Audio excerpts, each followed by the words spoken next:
کسی بھائی نے تبلیغی جماعت کے بارے میں پوچھا ہے کہ جو نکلتے ہیں 15-20 بندے مسجد میں قیام کرتے ہیں، ان کے بارے میں صحیح تفصیل سے بتائیں۔ اس مسئلے کو کئی دفعہ بیان کیا جا چکا ہے، لیکن ہو سکتا ہے کچھ نئے ساتھی آئے ہوں۔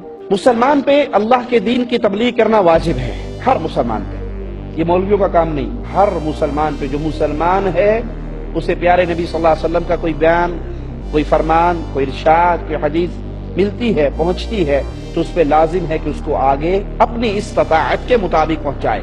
خامن کو پتہ لگا وہ بیوی کو بتائے، باپ کو پتہ لگا وہ اولاد کو بتائے، بھائیوں کو پتہ لگا وہ اپنے بھائیوں کو بتائیں، اپنے گھر کو، اپنے قبیلے کو، اپنی قوم کو، اپنے معاشرے کو، اپنے ماحول کو، اپنی بستی کو، اس میں دین کی دعوت دینا، پہنچانا لازم ہے۔ رہا ماجرا کہ کوئی ایک بستی سے اٹھ کے دوسری بستی میں، دوسری بستی والے پہلی بستی میں، مکہ والے مدینہ، مدینے والے مکہ، جدے والے طائف، طائف والے جدہ، اس کی مثال رسول اللہ صلی اللہ علیہ وسلم کی زندگی سے، صحابہ کرام کی زندگی سے نہیں ملتی۔ آپ نے جس کو بھیجا اس علاقے میں مستقل رہنے کے لیے بھیجا۔ سیدنا معاذ کو بھیجا تو یمن کی طرف روانہ کیا، وہاں رہنے کے لیے۔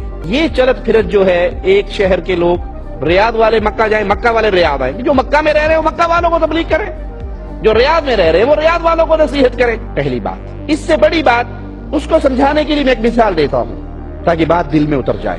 ہمارے ہاں، ہمارے ملکوں میں، انڈیا پاکستان میں، دودھ ڈور ٹو ڈور دینے آتا ہے نا، کیا کہتے ہیں اسے؟ گوالا، دودھی۔ یہ کام اچھا ہے یا برا؟ اس کی محنت کیسی ہے؟ وہ اذانوں سے پہلے نکلتا ہے، کھیت میں جاتا ہے، بھینسوں کا دودھ بھانے پہ جاتا ہے، وہاں سے دودھ دوتا ہے، دودھ اٹھاتا ہے، پھر آدھا کلو اس کو، 1 پاؤ اس کو، کلو اس کو، 1.5 کلو اس کو وہ بانٹتا ہے۔ پیسے بھی نقد نہیں لیتا، پیسے بھی اسے مہینے کے بعد ملتے ہیں۔ تو وقت کی قربانی دے رہے ہیں نا یہ۔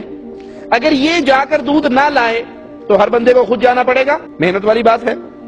دروازے پہ رکتا ہے بیچارہ، سائیکل پہ تھوڑا سا چلتا ہے، پھر اتر جاتا ہے، تھوڑا سا چلتا ہے، پھر اتر جاتا ہے۔ تو اس کی محنت بہت زیادہ ہے، پیسہ بھی اپنا لگا رہا ہے، آپ سے مہینے کے بعد لے رہا ہے، وقت کی قربانی، مال کی قربانی۔ اگر یہی دودھ والا اپنے برتن نہ دھوئے، یا دودھ میں کیمیکل ڈال دے، یا دودھ میں زہر ملا دے، اور پھر آ کر ڈور ٹو ڈور یہ دودھ بانٹے، سب بچوں نے فیڈر پیے اور ساتھ ہی موشن لگ گئے، ساتھ ہی بھاگے، ہر باپ اپنے بیٹے کو لے کے ہسپتال بھاگ رہا ہے، اور شام کو اس کو آگے پکڑے کہ تو نے یہ کیا کیا، خراب دودھ دیا ہمیں، تیرے برتن گندے تھے، اس میں زہر تھا، اس میں کیمیکل تھا، اس میں یہ تھا، اس میں وہ تھا، اور یہ کہے کہ اپنی بات نہ کیجئے، پہلے میری طرف دیکھیے میری محنت کتنی ہے۔ میں اذان سے پہلے نکلتا ہوں، میں مزرے میں جاتا ہوں، میں کھیت میں جاتا ہوں، میں بھینسوں کا دودھ نکالتا ہوں، میں سائیکل پہ ٹھنڈی بارش ہو، اندھیری ہو، طوفان ہو، 2 دن دودھ دینے آنا ہے، میری ڈیوٹی ہے، میری محنت، میرا وقت، میری قربانی، میرا پیسہ، یہ سارا کچھ دیکھیے۔ تو جس کا بچہ بیمار ہوا ہوگا وہ کیا کہے گا غصے میں؟ بھاڑ میں گئی تیری محنت، تیری محنت کو دیکھوں یا اپنے بیٹے کو دیکھوں؟ بھائی ٹھیک ہے تو ڈور ٹو ڈور آگے دودھ دے رہا ہے، لیکن جو چیز تو سپلائی کر رہا ہے وہ تو خراب ہے۔ چیز خراب سپلائی کرنے کی وجہ سے تیری محنت ساری بیکار، اس کی کوئی قیمت نہیں لگے گی۔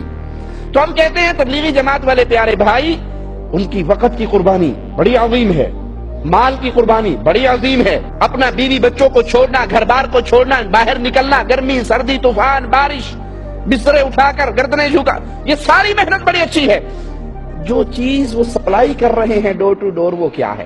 دیکھنے والی بات، جو چیز وہ سپلائی کر رہے ہیں، جو دروازوں پہ جا کر لوگوں کو بلا کر مسجد میں اکٹھا کر کے پڑھا کیا رہے؟ اگر تو قرآن کا ترجمہ پڑھائیں تو ہم خود جانے کے لیے تیار، اہلاً و سہلاً، سب جائیں، سب سنیں۔ اگر وہ بخاری شریف سے درس دیں حدیث کا، سب سننے کے لیے تیار۔ وہ دیتے ہیں مولانا زکریا صاحب کی فضائل اعمال کا درس۔ فضائل اعمال جس کو مولانا زکریا صاحب نے لکھا، وہ شرکیہ واقعات سے بھری پڑی ہے، شرکیہ عقائد سے بھری پڑی ہے، وحدت الوجود کا عقیدہ اس کے اندر موجود ہے، غیر اللہ سے فریاد کرنے کا عقیدہ اس کے اندر موجود ہے۔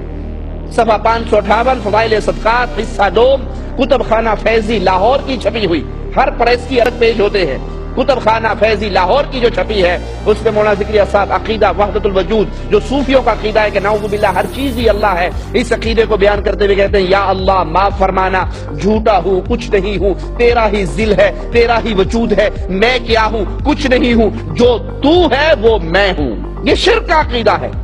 اس عقیدے کے آنے کے بعد اب کوئی یہ کہے کہ ان کی محنت تو دیکھو، ہم کہیں گے جب شرک آ جاتا ہے تو ساری محنتیں ہو جاتی ہے عاملۃ ناصبہ تصلی نارا حامیہ، محنت کر کے گردنیں جھکی ہوگی، لیکن یہ سارے اعمال برباد کر دیے جائیں گے اور جہنم کا ایندھن بنا دیا جائے گا۔ کیوں؟ اگر عقیدہ شرک موجود ہے۔ مولانا صاحب اس کے اندر ایک صحیح کا واقعہ لکھتے ہیں، فوت ہو گیا، لوگ اس کی قبر پہ گئے زیارت کے لیے، اونٹ پہ سوار ہو گئے، صاحب قبر اونٹ والے کے خواب میں آیا اور کہا تم میری قبر پہ آئے ہو، خالی پیٹ جاؤ تو اچھا نہیں لگتا، یہ اونٹ مجھے دے دو، اس کے بدلے میں اصیل اونٹ میرے گھر کھڑا ہے وہ تم لے لو۔ خواب ہی میں سودا ڈن ہوا۔ مولانا ذکریہ صاحب کے لفظ ہیں کہ صاحب قبر اٹھا، اس نے اونٹ کو نہر کیا، ذبح کیا، قبر سے اٹھا، ذبح کر دیا۔ جب یہ باقی سوئے ہوئے اٹھے تو دیکھا اونٹ کا خون جاری تھا، بچنے کی امید نہیں تھی، اس کا گوشت بنایا کھایا پیا، واپس جا رہے تھے، سامنے سے ایک آدمی آ رہا تھا، کہتا تمہیں فلاں ابن فلاں کون ہے؟ کہا میں ہوں۔ کہا میرے باپ کو کچھ بیچا تھا؟ کہا خواب کے اندر سودا ہوا تھا، کہا اس کے بدلے میں یہ اصیل اونٹ تو لے۔